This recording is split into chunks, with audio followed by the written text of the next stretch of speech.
लगाम अपने हाथ में ले ली और चिप की मदद से योजनाबद्ध तरीके से घोड़े को काबू में कर लिया। अभिमन्यु को भवानी की आंखों में अपने लिए प्यार दिखाई दिया।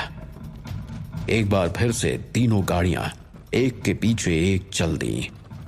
भवानी सिंह और अभिमन्यु सबसे आगे वाली गाड़ी में बैठे। पिताजी, क्या हमें अवधपुर पहुंचने में 6 महीने लगेंगे? वो यहां से ठीक कितनी दूरी पर है? अभिमन्यु ने सोचा। ध्रुव अपने पिछले जन्म में इतने वक्त में लगभग आधा एशिया घूम लेता। हाँ, पिछली बार मुझे लगभग 6 या 7 महीने लगे थे, जब मैं अपनी बहन को उसके ससुराल छोड़ने गया था, भवानी सिंह ने उत्तर दिया। आपकी आंखें अब कैसी हैं पिताजी? अभिमन्यु ने सिर हिलाया और पूछा। मैं ठीक हूं, भवानी सिंह ने कहा। अभिमन्यु ने जीरो को भवानी सिंह के शरीर की स्थिति की जांच करने के लिए कहा। भवानी सिंह, ताकत 2.2, फुर्ती 2.4, सहन शक्ति लगभग 2.1, स्थिति चोटिल पर जल्द ही हालत में सुधार होगा। जीरो की सूचना से अभिमन्यु दंग हो गया। पिछली बार की तुलना में उनके अंदर के गुण काफी कम थे। मुझे उनके घायल होने से पहले रिकॉर्ड की हुई पिताजी की ताकत की जानकारी बताओ, अभिमन्यु ने कहा। चोट से पहले भवानी सिंह, ताकत 2 से 4, फुर्ती 3.4, सहन शक्ति 3.91, जीरो ने सूचना दी। संख्या क्यों घट गई? अभिमन्यु ने पूछा। इसका कारण कुछ अंगों का पूरी तरह से खराब होना है, जीरो ने सूचना दी। ठीक होने के कितने आसार हैं? दुखी होते हुए अभिमन्यु ने पूछा। 11% तक ठीक होने की संभावना है। कई दुर्गम दवाइयों की आवश्यकता होगी, जीरो ने रिपोर्ट किया और दवाओं के नाम का एक पूरा समूह अभिमन्यु की आंखों के सामने नीले रंग में दिखने लगा। फिलहाल उसके पास इन दवाइयों को खोजने का कोई मौका नहीं था, इसलिए उसने गहरी सांस ली और एक आह भर के संतोष किया। यात्रा शुरू हुए 5 दिन बीत चुके थे। चारों तरफ घने जंगल के अलावा और कुछ नहीं दिख रहा था। आगे की गाड़ी में सुरक्षा और सही रास्ते की जांच हेतु सिर्फ अभिमन्यु और भवानी सिंह ही बैठे थे और बाकी 2 गाड़ियों में बचे हुए लोग तथा राशन और पानी था। घोड़ों को आराम देने के लिए कुछ लोगों को कभी कभी पैदल भी चलना पड़ता था। अभिमन्यु यात्रा शुरू होने के बाद से अपना ज्यादातर समय सोने में बिताता था। लड़ाई के दौरान उसे बहुत चोटें लगी थी और ठीक होने के लिए उसे अच्छे खासे समय की जरूरत थी। चिप ने उसे ठीक करने की योजना बना दी थी और वो उसके मुताबिक ही सारी चीजें कर रहा था। थोड़ी देर बाद अभिमन्यु गाड़ी वाहन के बगल में जाकर बैठ गया। अभिमन्यु को अपने पास आकर बैठा देख वो मुस्कुराया। युवराज अभिमन्यु, आप नींद से जाग गए? हरि सिंह ने अभिवादन किया। हम अभी कहाँ हैं? अभिमन्यु ने एक लंबी जमाई ली और पूछा। 2 दिन और फिर हम इस जंगल के बाहर निकल जाएंगे। आगे एक नदी भी है, जहां से हम लगभग खाली हो चुके पानी के बर्तनों को पूरा भर लेंगे, हरि सिंह ने उत्तर दिया। भवानी सिंह अपनी पत्नी और बच्चों से मिलने पीछे की गाड़ी में गए थे। अभिमन्यु ने खुद के जख्मों की जांच करनी चाहिए। जीरो, मेरे शरीर की स्थिति कैसी है? उसने पूछा। घाव भर रहे हैं। अनुमानित ठीक होने का समय 15 दिन, जीरो ने रिपोर्ट किया। 15 दिन तो काफी ज्यादा है। अभिमन्यु चिंतित होकर सोच ही रहा था कि अचानक उसे एक बदबू आई। खून की गंध। अभिमन्यु ने हवा में आती गंध को महसूस किया और चिल्लाया, हरि सिंह, गाड़ियां रोको! उसने आदेश दिया। अभिमन्यु की बातें सुनते ही हरि सिंह ने सिर हिलाया और एक लंबी छड़ी जिसके ऊपर सफेद रंग का कपड़ा लगा हुआ था उसे एक सिरे से पकड़कर हवा में लहराने लगा। यह गाड़ियों को रोकने का संकेत था। तीनों गाड़ियां धीरे धीरे रुक गईं और सब लोग अचानक गाड़ियां रोके जाने से थोड़ा घबरा गए।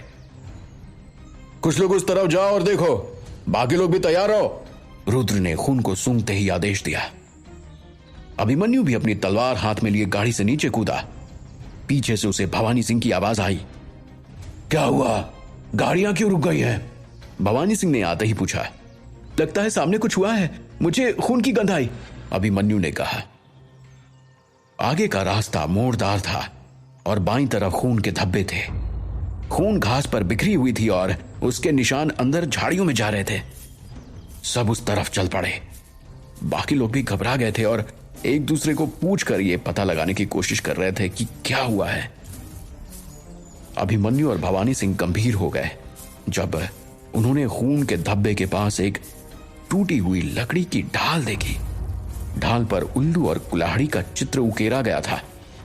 जाहिर तौर पर ढाल अपने मालिक को नहीं बचा पाया और वो टूट गया था और चारों तरफ खून बिखरा हुआ था।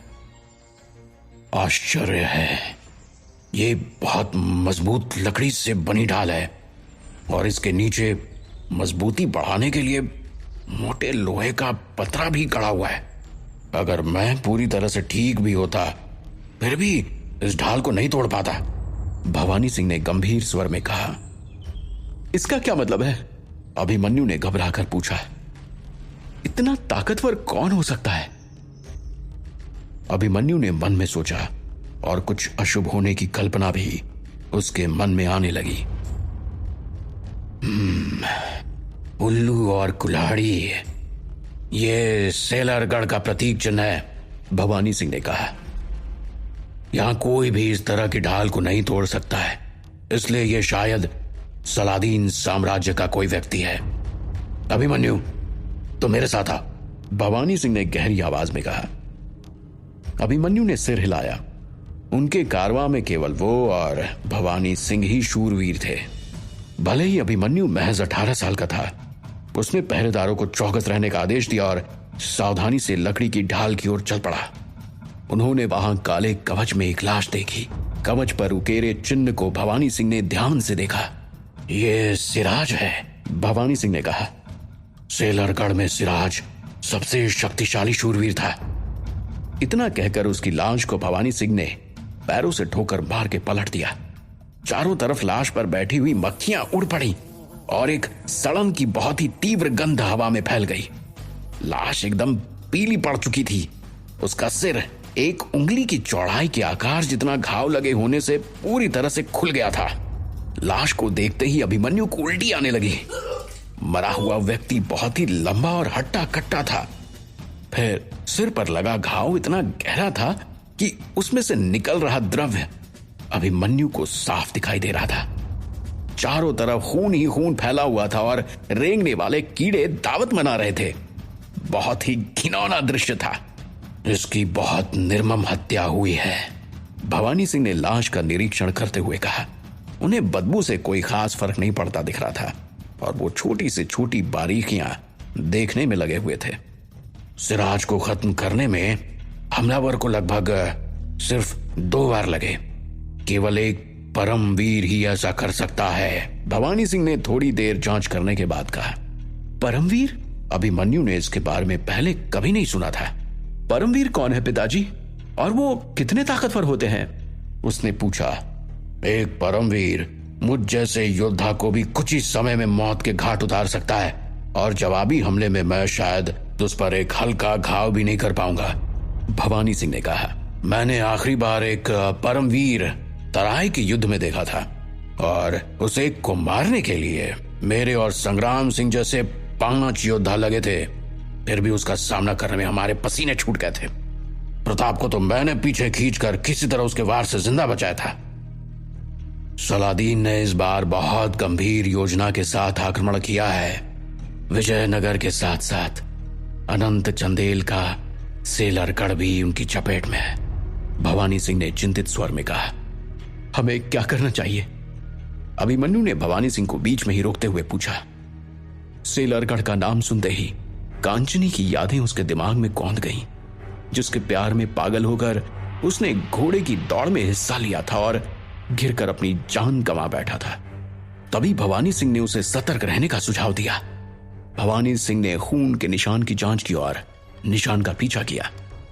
लगभग 5 मिनट बाद वो एक किनारे पर झाड़ी में छिप गया और उसने अभिमन्यु को भी बिल्कुल आवाज ना करने का इशारा किया।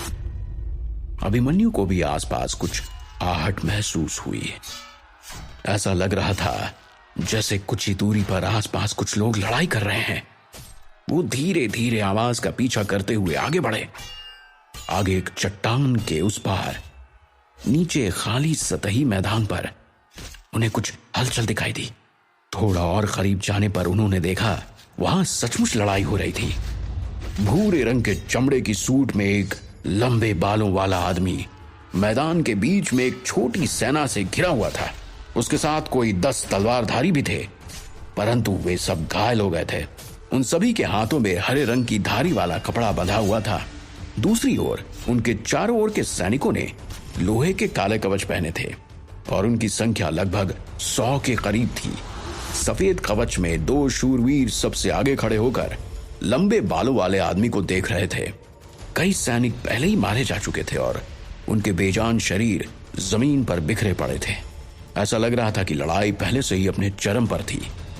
ये हमारे साम्राज्य की सेना है और उनके बीच घिरे हुए सैनिक सलादीन के हैं, भवानी सिंह ने धीमी आवाज में समझाया।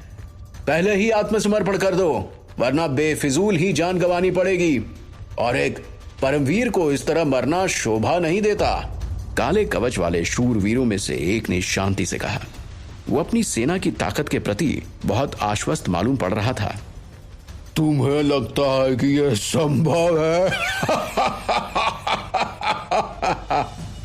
लंबे बालों वाला आदमी हंसा। उसके बात करने का तरीका एकदम अलग था और उसकी बहुत ही गहरी आवाज थी। मैं सलादीन साम्राज्य से तीसरे खेप में भेजा हुआ सेना नायक हूं। अभी और भी आने बाकी हैं। तुम्हारा खेल खत्म। बेहतर होगा अगर तुम आत्मसमर्पण कर दो और हमसे हाथ मिला लो। संभव है कि हमारे महाराज तुम्हारी जान बख्श देंगे और तुम्हें इनाम भी देंगे।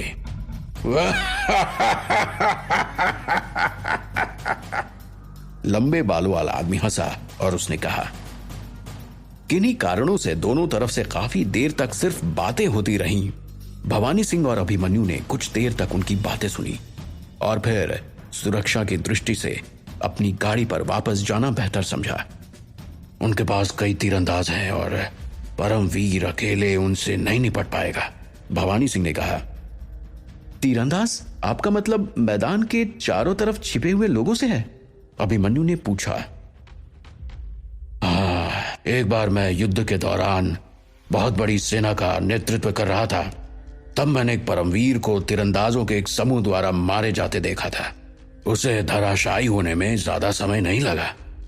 तीरंदाजों का एक पूरा समूह एक बहुत बड़ी ताकतवर शक्ति है और एक साथ चारों तरफ से आती इतनी तीरों को वो नहीं झेल पाएगा। ठीक है, अब चलो वापस चलते हैं और दूसरे रास्ते से आगे बढ़ते हैं, क्योंकि हमारे पास ज्यादा समय नहीं है। हालांकि ये सेना हमारे देश की है, फिर भी वे हम पे हमला कर सकते हैं। न जाने कितनी और कौन गद्दार हों, भवानी सिंह ने कहा। अभिमन्यु ने हामी भरी।